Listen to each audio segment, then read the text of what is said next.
What's up, guys? This is Kyle from Wax Museum. I've got a 2-card mail day here of actually the same player.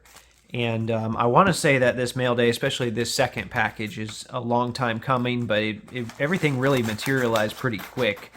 But anyway, I'll save that spoiler for later. This package here, I will tell you, though, it's just a big ball of bubble wrap, so that can only mean that it's from one person. A person who probably didn't use a top loader. I'm guessing he used just like the one of the card savers. Yes, and that is the case. And this card is, you might have seen one of these on the channel before. Let's see what the condition looks like. It's actually pretty clean. So good looking card, and centering's pretty good. So this is probably an upgrade. I don't know. I'd have to look at my other copy, which also took me forever to track down. But anyway, this card was cheap, and I was watching some other auctions that ended that night. And actually, Probstein gives you 10 days to combine shipping, but I didn't win the other auctions, so I thought I would get this cheap and then just combine the shipping. And I would say I'm probably like 0 for 50 when it comes to trying to combine shipping like that. I always win the wrong one first and then get stuck having to pay for it. So anyway, I still like that card. Maybe that says something about the current state of manufacturing, that I'd rather buy a duplicate than something I don't have. Okay, next up here, we've got Fragile written on it a couple times because we know the USPS pays close attention to that. Okay, so quick backstory here, and I'll actually give more info on this and kind of my chase of this on this week's podcast. But this is a card that I've been looking for, had no leads on ever. I lost out on its counterpart a year ago in a weird story involving me getting on a plane, making an offer before I had to fly out somewhere, getting on the plane, landing, finding out that I never had a chance to counter, and just a weird mess. But anyway, its counterpart showed up on a Instagram account. I guess some guy had bought, I should say, a large collection, and this card was in there. Now, it might not look like anything spectacular here.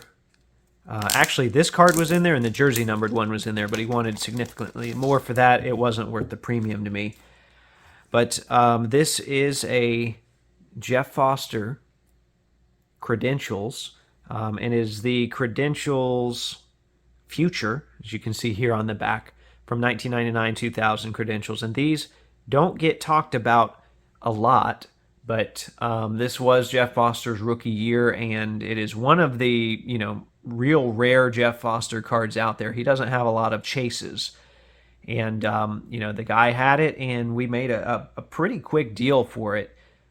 So I'm very happy about that, although it is kind of pinched in this case here. I'm going to go ahead and take this out while I've got it.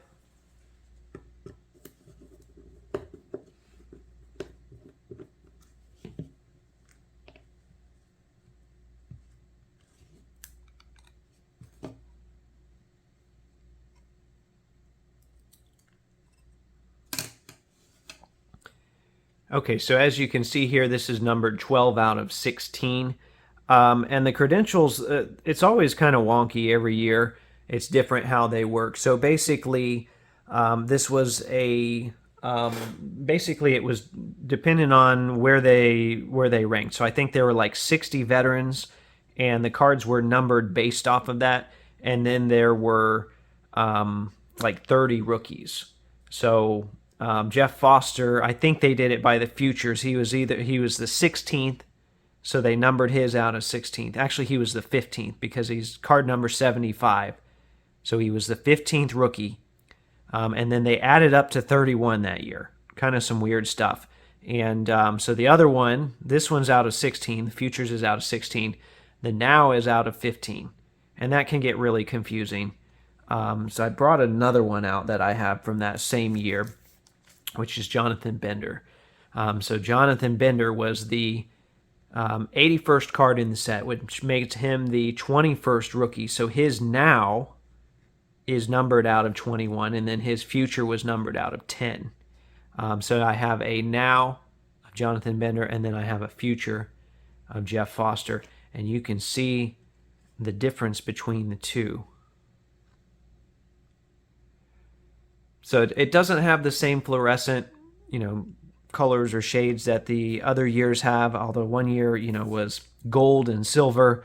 But nonetheless, it is a pretty cool set. And kind of after this point, credentials went downhill. They got a little papery until 2003.